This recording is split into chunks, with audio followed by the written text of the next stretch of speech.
There was a grand feast that housed all the nobles of the land. All laughed and dined under the rule of King Belshazzar the king. The event was more than grand.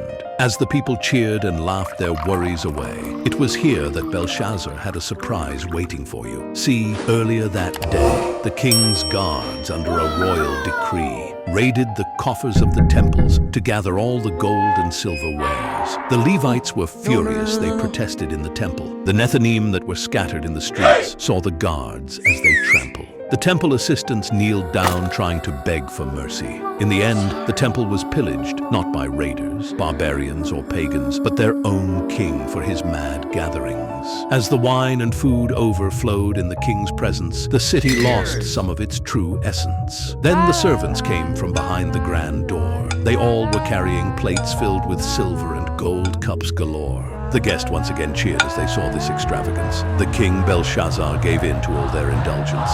The king said with a loud tone, "Servants, come here and serve our guest the finest wine. Make sure that no cup is dry, for the night is young and the women are plenty." They all laughed. As the wine flowed, so did the king, and the concubines sang praises of gold. One of the concubines said, "My king, I wouldn't be surprised if the gods themselves came down, if I am to be bold." The king Belshazzar smiled and said, "If they do, we have more than enough space for one or two."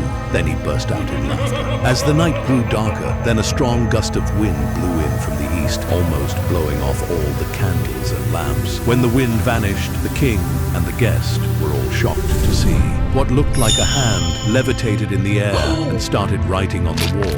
It was written in blood red. It was ominous, and some of them quickly left. King Belshazzar, face grew pale from what is happening. He was dizzy and weak. His knees shaked like they are falling. One of the lady guests started to scream. That's when panic broke out and everyone stopped what they were doing. They couldn't look away as the hand formed letters, then words. It was amazing. When it was done, the hand vanished as fast as it came with the wind. King Belshazzar summoned all the enchanters and astrologers and diviners of the court. One by one, the wise men of Babylon came to bow at his highness. "Listen all and listen well, wise men of Babylon, for there is a bounty for anyone who can tell me what this means. This writing has made soured my feast," the king said with a firm, dignified tone. "Now, serve your king. This is my decree," ordered the king. One by one, the clerics, enchanters, astrologers approached the wall with such enthusiasm. They inspected the markings on the wall with such fine detail, jotting down notes, making charts. In the end, they all fail. "We apologize, your highness, the stars, and our compiled knowledge. Seems we are at the end of a ledge."